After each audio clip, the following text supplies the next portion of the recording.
So guess what? Juice in Spain is called zumo and not jugo. Now you know. I'm also very aware of the fact that the lighting in here is not great because we're having a rare, cloudy, almost rainy day in Spain. But like I said in the previous video, it's 2009 again on this channel, so we're just gonna roll with it.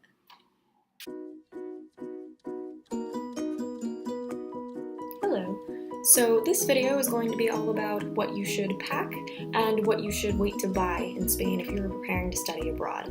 And since I am currently in Spain, that's just going to be the country that I keep saying, but if you're not preparing to study abroad in Spain, this list might be slightly different. At this moment, I can only really speak to my experiences in Granada. That doesn't account for Barcelona or Madrid or anywhere else for that matter, so I'm just gonna go with what I got.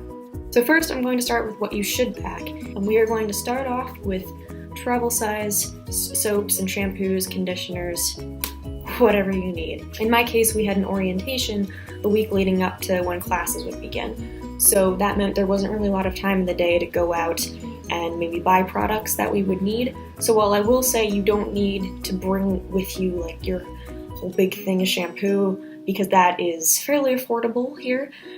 You can get them there's actually one of my favorite stores here is Corte Inglés, which has a bunch of products that I was also able to get that I was accustomed to using in the United States. I actually got the bigger versions of these. This is Tresemme, which are always in the travel size area of Rite Aid. Defined, very affordable. They had deals on them when I went to get mine. This one might seem kind of obvious, but snacks. Maybe even not necessarily for your final destination, but you're gonna want them while you're on the plane.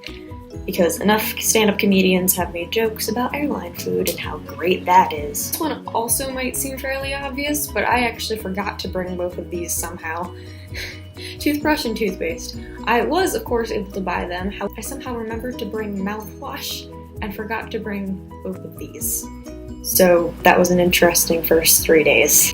Headphones. So these are Sony Dynamic Stereo headphones, MDR 7506 Professional, if that means anything to you. I actually just picked these out because they're the ones that my dad has where he works. Headphones, super helpful. Personally, I do have a pair of earbuds that actually go in your ears, but they tend to hurt my ears after a really long time. And if you're on a flight, of course you can either buy or they might distribute free earbuds, but if you're like me and your ears start to hurt after like keeping earbuds in your ears for a little while, you might want just some headphones if you already have them. And if you're not a headphone person, that's fine. You don't have to fork out a ton of money, but just keep in mind that if you are someone that's going to fall asleep to the in-flight movies or fall asleep listening to music or something like that, it might hurt your ear a little bit. And we all know that your ears are not always the most comfortable on airplanes, so take that advice with what you will. I personally really liked those. I think they're about $70 on Amazon. I'm not going to hold this up for personal reasons, but medications, any medications that you need a prescription for, because they do have over-the-counter ibuprofen or allergy medicine.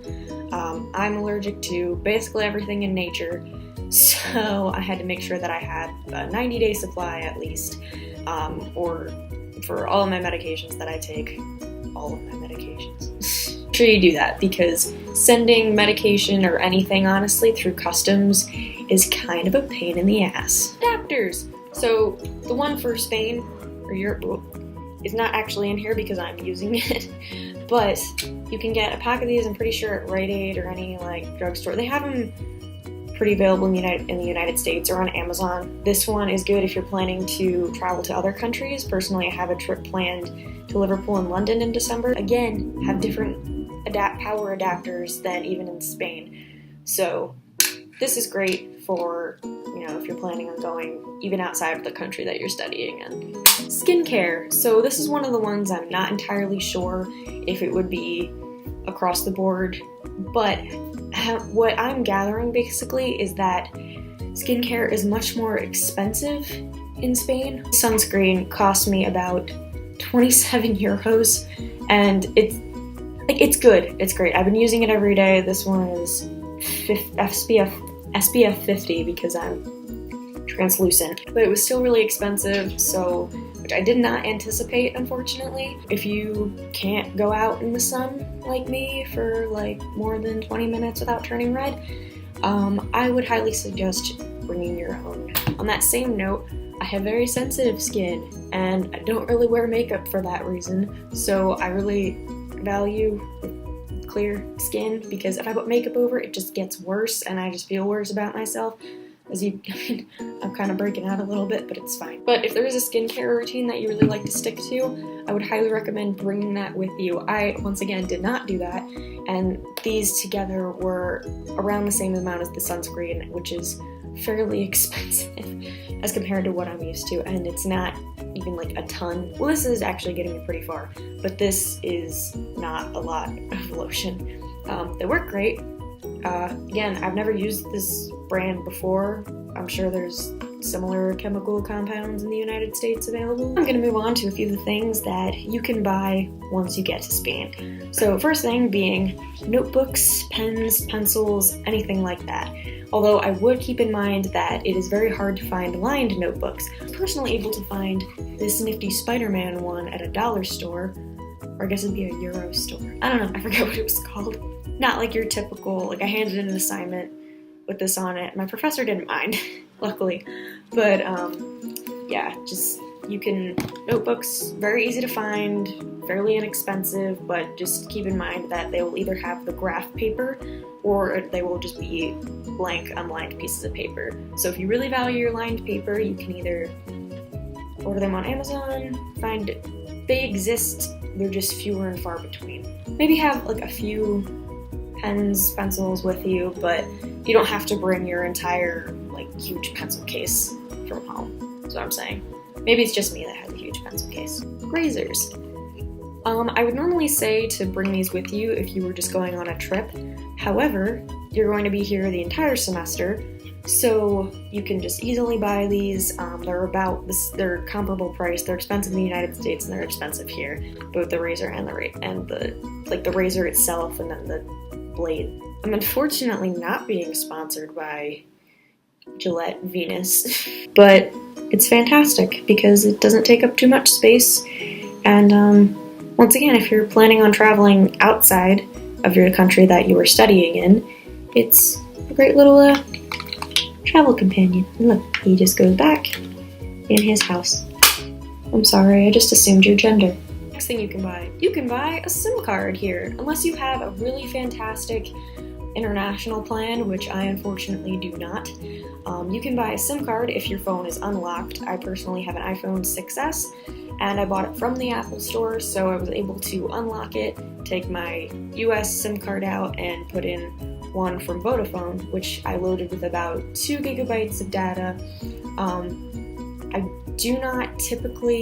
I don't use the texting functions, but you can download an app that's fantastic. It's called WhatsApp, and it's the best app for communicating across time zones with your friends. You can enable it to work on 4G, 3G, whatever you have.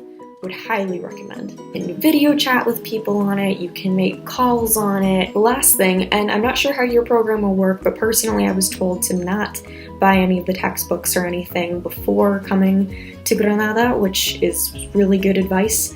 Actually, this is the textbook that I'm currently using for my conversation class, and I was lucky enough that the university that I am studying at, I was able to just borrow it from the library, and I can just keep checking it out, renewing it for the rest of the semester, so I didn't have to fork over 20 euros. So I hope that was helpful for you.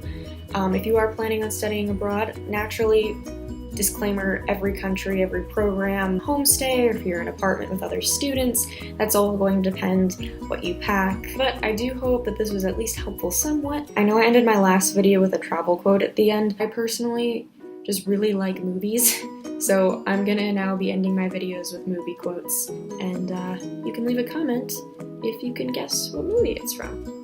And hasta luego!